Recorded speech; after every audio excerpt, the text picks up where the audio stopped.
Stay tuned because today I'm turning some old wedding dress parts into some lovely lavender sachets for good family friends.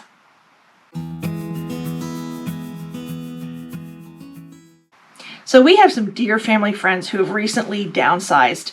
They have grandchildren now. We have been friends. My family's been friends with them since probably the 1970s, and I know they're dear friends of my parents.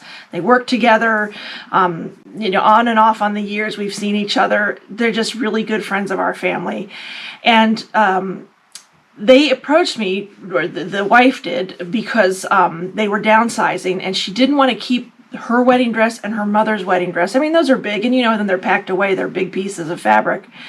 So she wanted to know if I could do something with them, in particular if I could make lavender sachets out of them.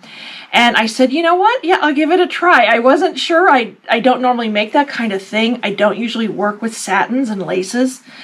And so she didn't have many pieces left. She'd gotten rid of most of it, I believe, but she had saved some pieces because she wanted to make some mementos for her and her family, just special mementos, again, from her mother's wedding dress. So I'm guessing, I don't know what year, and then her wedding dress. And so she sent me, and most of it's cut up, it's already been used, this gorgeous satin from her mother's wedding dress. It's hard. It's very shiny, a real heavy satin, which, let me tell you something, is not easy to work with. It slips, it slides, it bends, but gorgeous cream-colored satin, and that was her mother's wedding dress. And then she sent me some lace, gorgeous lace. I don't know if this was from her veil or maybe, a part of her dress. This is part of it, and then this beautiful, and it was one big piece. Look at this piece of lace. It sort of made my heart crinkle a little bit when I had to cut into it, but I did because I really wanted to make these lavender sachets. She also sent me some lavender. It smells so good in my studio right now.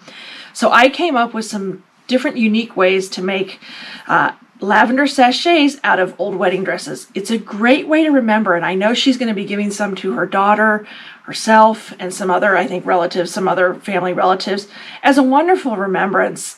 Sometimes these kinds of things mean so much more than, other things, just to remember somebody by. I love these kind of special touches, and they're very unique.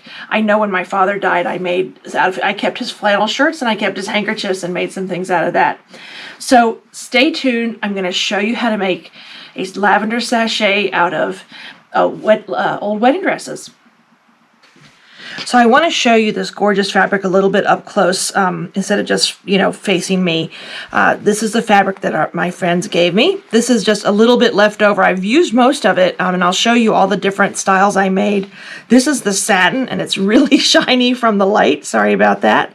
It's gorgeous, like an off-white. Here's the back of it. You can see it's not as shiny, but that's the satin part. It is pretty hard to work with. Normally I use cotton quilting fabrics, so this stuff slips and slides and stretches all different ways when you cut it, but I'll address that in a few minutes. There were some buttons from this other dress. So basically it was the mother's dress and then the daughter's dress. And so I got the buttons from the daughter's dress, and I've already cut off a bunch of that lace. In fact, this is the lace that was next to it, sort of on the side. I'll try to hold it up. I used a lot of it, and I'll show you. I'll show you. So it was down the sides like that. Excuse me. Like I said, my allergies are really bad right now. Here's a little bit more of that lace. I used that in a couple pieces. And then here's the lace from the daughter's dress. Look at this gorgeous lace. It was really hard for me to cut it up, but I know she wanted to incorporate the different things. This is a scalloped edge. I'm still trying to figure out how to use this. I didn't want to lose that gorgeous scallop edge. And then here's some piece. Let me see. It sort of went like this. It's hard to describe. There you can see that scallop edge. And then it went, this was more this was the bulk of the lace I got. So, and that's what we're going to use today when I show you this.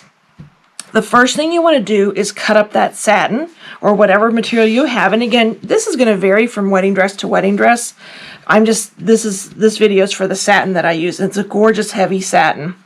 And you're going to cut a square about 5 inches. It's personal preference. I used 5 inches just because I thought it was a good shape. And here it is. Here's a plain one. This is how it turned out. Let me move that out of the way. This is a simple plain. She did want some plain ones, so here are those. And I'll go into more details in a little bit. But so I cut 2 squares. You need two 5-inch squares of the satin or the wedding dress fabric. And then I use an interfacing, and I'm going to turn down my light a little bit. Hopefully it won't be quite as shiny. Okay, let's see. Hopefully it's still shiny. It's that satin. What can I say? But it's maybe not quite as bad. So anyway, you're going to cut 2 squares that are 5 inches. And again, it can be adjusted to whatever you want. And then I put interfacing on the back of these because this slips and slides, and every time, you can even see here, it's not even a perfect square. And every time you practically touch it, it shifts a little bit. So then I cut out 2 squares of 5 inches of fusible woven interfacing. I use Pilon SF101. I love this stuff. I've used this in a lot of projects. It's almost like a cotton fabric, but then on the back it has that adhesive. It feels like little rough bumps or something. So you're going to take this over to your iron, follow the instructions on the packaging, and also making sure to remember that you're pressing on satin. And you're going to press this to the back, to the non-shiny side of the satin, or whatever fabric you're using, because you want that shine to come through. Maybe not on the camera like it is for me, but you definitely want that shine to come through. So I'm going to go do that really quickly. It's very easy to press on. I'll probably press this first just a little bit to get out some of those wrinkles. So here are the 2 pieces that I've fused the fusible interfacing onto the back. Love this stuff. It's basically like a little thin layer of extra fabric. I've done it on both of them on the back side, so you still have that shine on the front. Again, that's the Pilon SF101. I love that stuff. But now comes the fun part, because you want to play a little bit and you want to decorate this. They're beautiful as is. Like I said, our friend wanted a couple that were just had the satin on them on both sides. So I did a couple of those, and I can't wait to show you the ones with the lace, because those were lots of fun. It's almost like making a crazy quilt. So I'm going to cut up a piece of this. I'm going to put lace, I think, on one side. Here, it'll look like that a little bit. Just sort of a nice, gentle lace. And it's tough to sew through the lace, too. Again, it was fun to do this. It actually taught me a few things with my sewing machine and everything. But you want to cut a piece of lace that's the same size as your square. So that's 5 inches. So let me use my ruler. It might be a little bit bigger. I don't mind if it's a little bit bigger.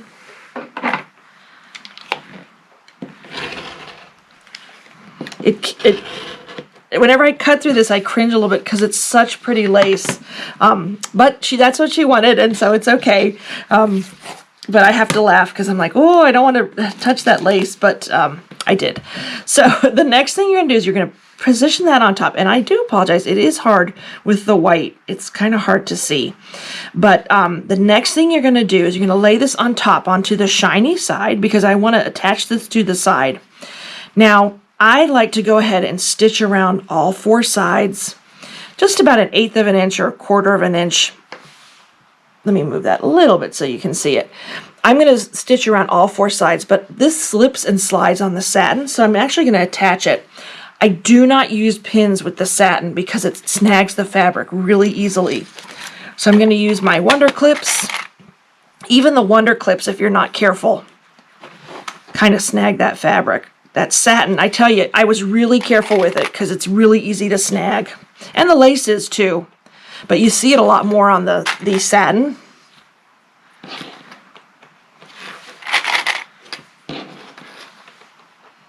Okay, so I'm going to take this over to my machine and just do a really simple stitch around the whole thing. I will say I used a Schmetz needle in my machine. I changed it to a smaller needle. It's 7010, I believe. Let me double check that. So I used a Microtex 7010. It's a Schmetz Microtex 7010 needle for this. It's a nice lightweight needle, and it's perfect to sort of slide through that satin and through the lace. So I'm going to carefully, I will say, just be really careful with that lace so it doesn't get cut up on your foot in your machine. But it's actually very easy sewing. And I use, of course, a thread. Hey, again, totally up to you, but I use a thread that coordinates so you really don't see the stitching at all. And I'll show you that in a second.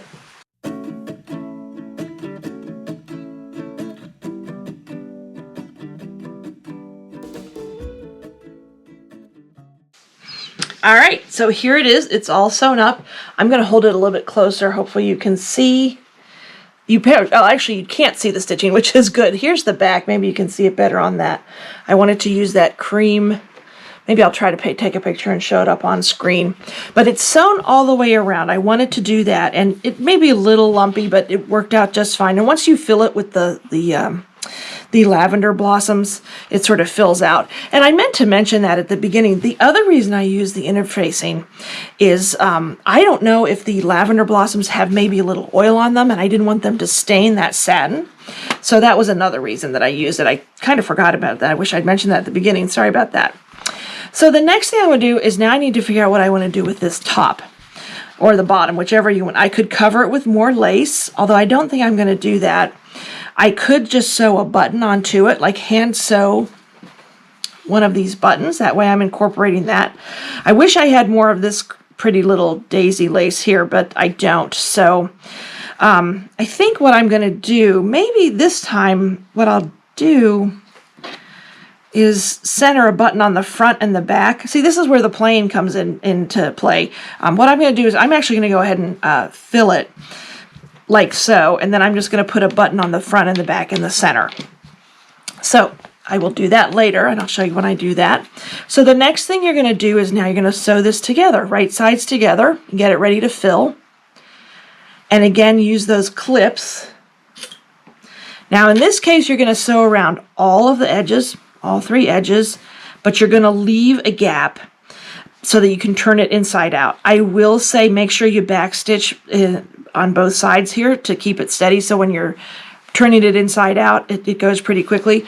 It will, it takes a little while to do that because it is thicker and a little bit stiffer with that fusible interfacing on the back. And you also want to be careful, you don't want to tear that lace or anything.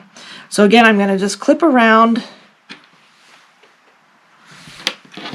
And then what I'll do here, just to remind myself, because I don't know about you, but how many times have you made something that needs an opening and then you forget to leave the opening? So I will go ahead and just pin that like that so I know that's where I'm going to do my opening. It doesn't matter what side. This is probably, what, about 2 inches, 2.5 inches. And then I will just sew around the edges like that.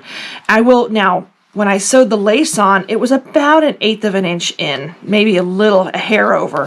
So I'm going to go in a little bit more so I cover up that sewing. So I'm going to say at least 1/4 inch, maybe a little bit more than 1/4 inch, maybe even a half. Well, I wouldn't do a 1/2 inch on each side, but I'd do just over 1/4 of an inch would be good around that, just so you know you're covering up that stitching on the lace.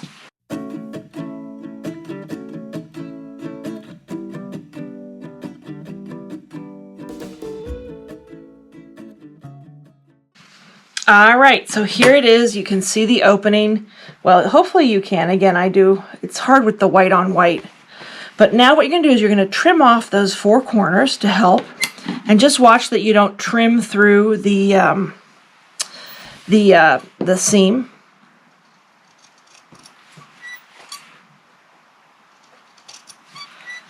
Just helps with those corners. It is a little tough to get nice sharp corners. In fact, I did not get nice sharp corners on this because you do have a lot of bulk there.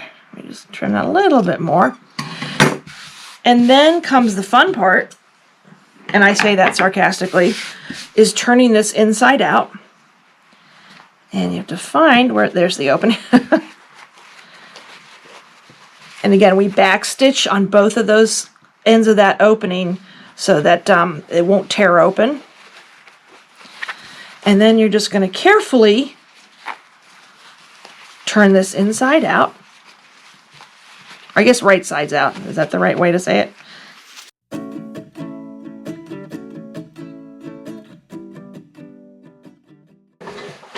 And now I've turned it inside out, but I want to pop those corners as best as I can.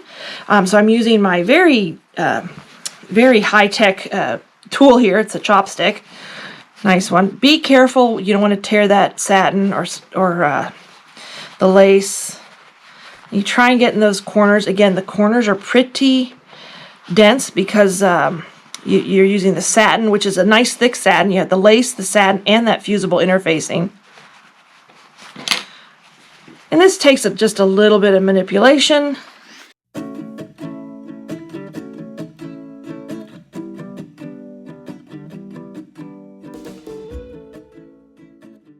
Okay, am happy with that. Now you still have that opening there, and that's to fill it up. We got to fill it up with those lavender blossoms. But there it is. That's what it looks like. It's pretty just as is. I'm going to show a lot more pictures, and I'm going to show you the other ones, and hopefully it won't be quite as shiny. I think it helps when I hold it like this, maybe, with a little bit of a shadow. Let me see. I have that monitor, so that helps a little bit. But you're going to, first off, you got to fill this in. You can do that a couple ways. I tried with my funnel. I have a little kitchen funnel. The hole was not big enough, so it was getting jammed, so I'm not going to do that. So I'm just going to grab, I have these lovely, it smells so good in my studio right now. I have all this bag of lavender blossoms. It smells so good. And then what I'm going to do, I'm just going to use a piece of paper, old-fashioned way. And yes, this can make a mess. When I was making the other ones, I spilled all over my cutting table. But that, again, it's okay because it smells really good. And it doesn't stain anything.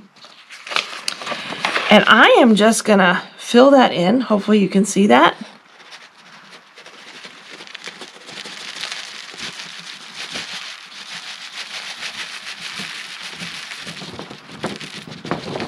There we go. A few seeds.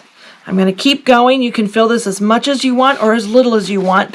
I will say if you really pack it full, it's going to be harder to close that up. Now, and I'll tell you how I do that.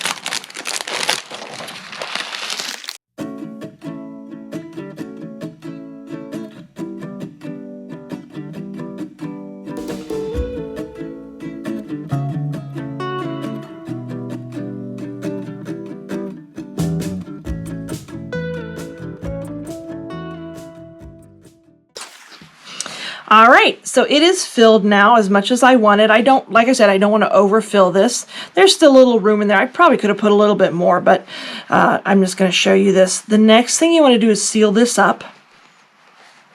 So you're going to fold this. It kind of goes naturally, although the satin does not fold real well. You're going to fold this up. Fold those edges in, sort of following that seam you did before.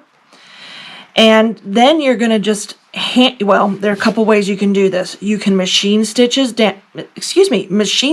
down on the one end. That's your most secure way. Or what I did yesterday is I hand stitched mine down with a ladder stitch, and I'm going to show you that in a second. It's very easy to do.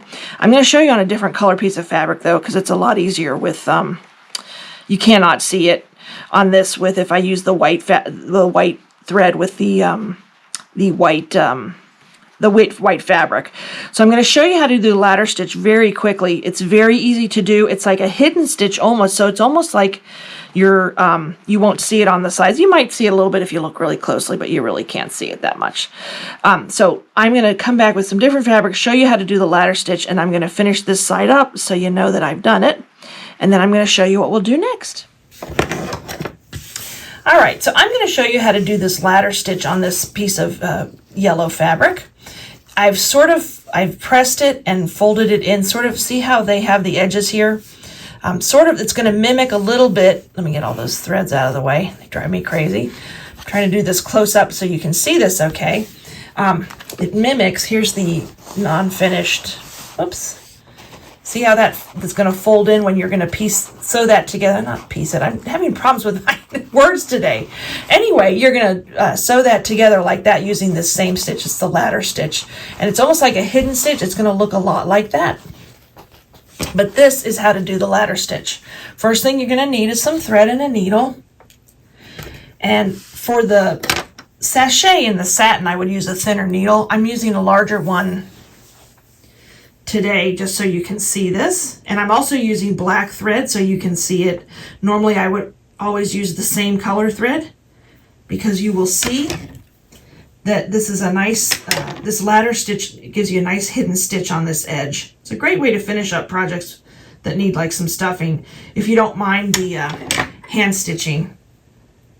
And again, you can easily save a lot of time by doing it by machine, but anyway, so the first thing you're going to do is you have that opening. You're going to go in on the other side. You want to hide that knot. And of course, you want to start. It's hard with the camera, sorry. I'm just going to fold that down a little bit. you're just going to go in on the other side, so on the opposite side, and slide the needle in. You don't want to come out on the outside. You just want to stay on the inside or on that top ridge. And you're just going to pull this carefully so you don't see that knot. And then you start, I might have pulled that too hard, cross over to the other side. And just right at that edge, maybe even a teeny bit below,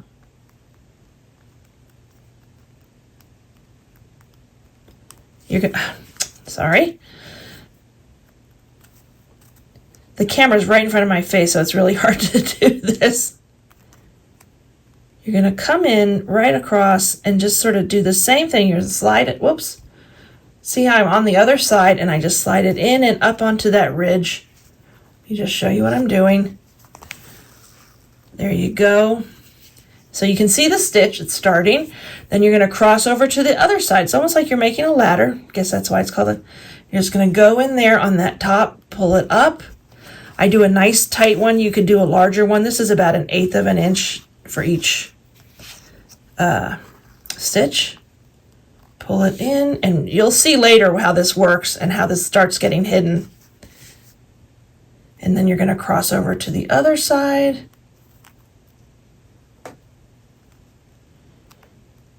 And just sort of feeding it through. It's a little tricky, and I don't do a lot of hand stitching anymore. I have I have a progressive hand issue, but there you can see how it goes through. So it's a little bit harder for me than it used to be. There you can see it's starting to come together, and you just keep going.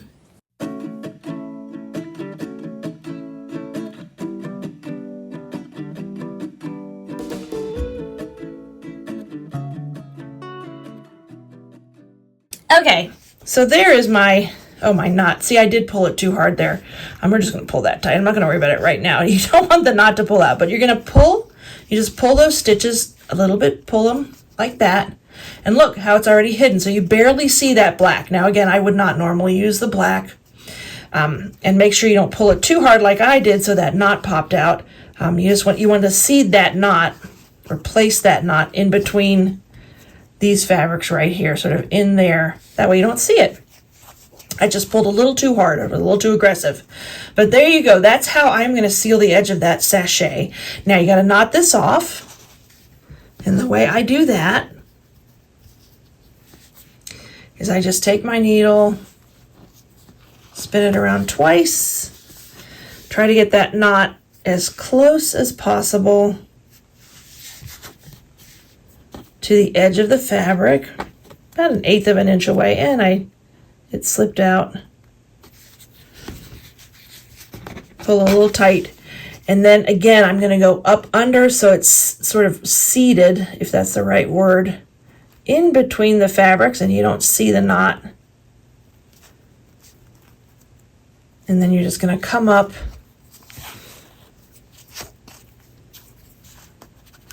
and pull it through. You can hear it pop when you do that. And then just trim this off as close as you can without cutting the fabric. That wasn't so close. And again, you don't want to use black on white or anything like that. But you can see, there you go. There's it's all sealed up. That's your ladder stitch. It's a lot easier when the camera's not sitting in front of you. And that's what I'm going to do on the sachet right now and close that up.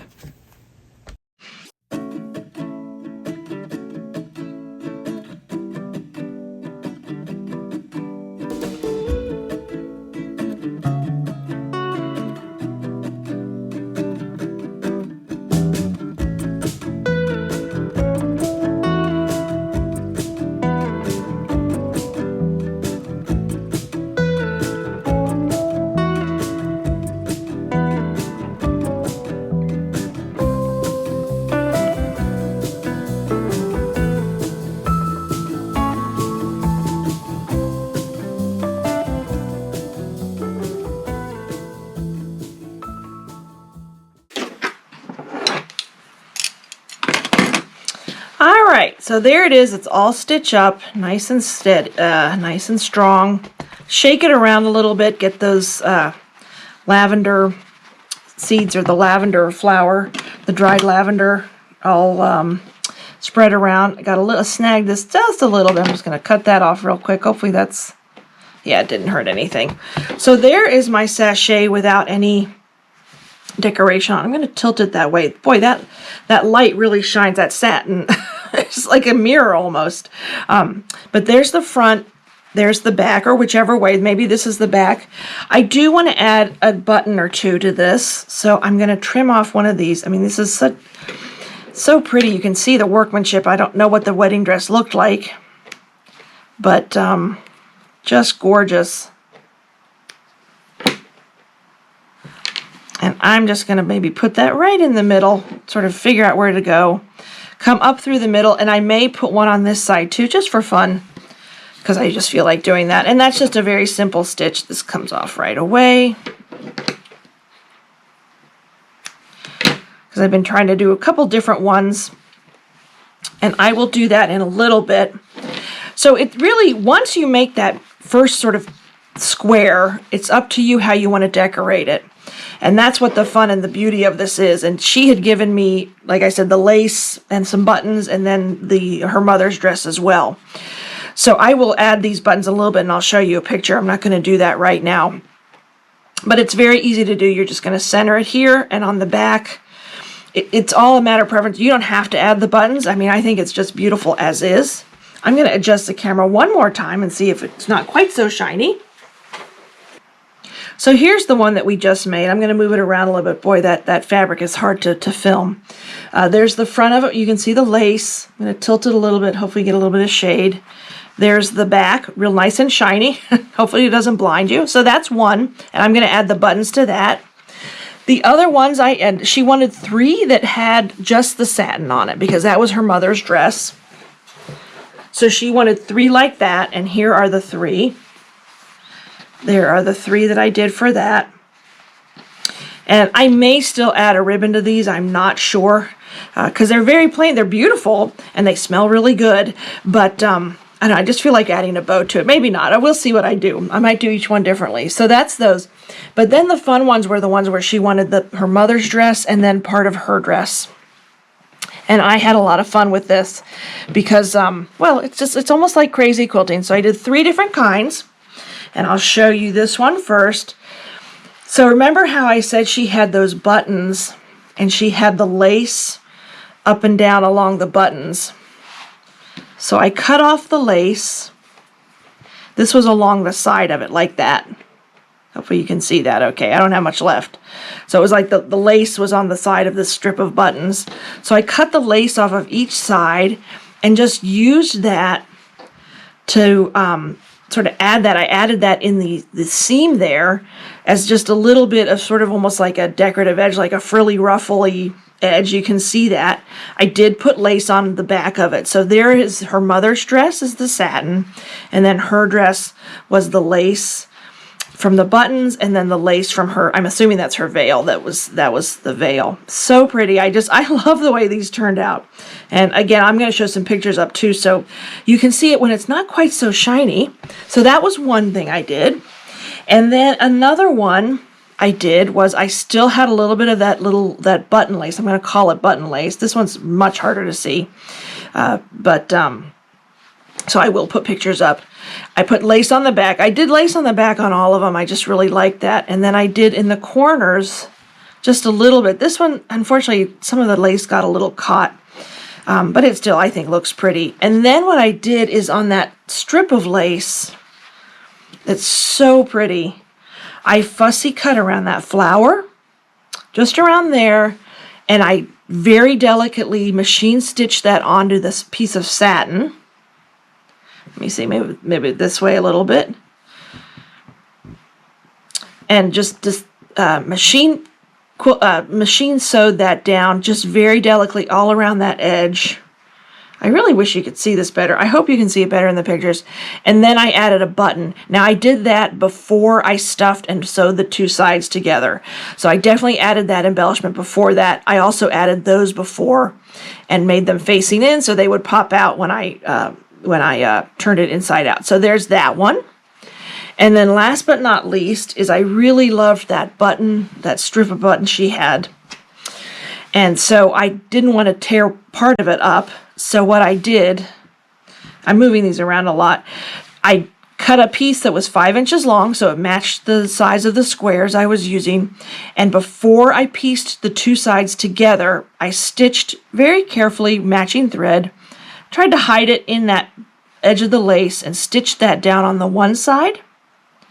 And then on the other, of course, I had some lace. So those were the 3 I made. She wanted 3 that incorporated her wedding dress as well as her mother's. Okay, so these are all done now. I'm getting ready to ship them out to my friend. Here's the last one we did. This is the one I actually showed you how to make. And remember I said I was going to add a button in the middle. So here's the button. Again, it's really shiny. I don't know how to stop that. And there's the back with the button. So it's just a real cool little, each one was a little different, which I liked. And again, it smells so good with that lavender, with those lavender blossoms in it. So this is one of them. I showed them to you early. Here's another one with the scallops around it.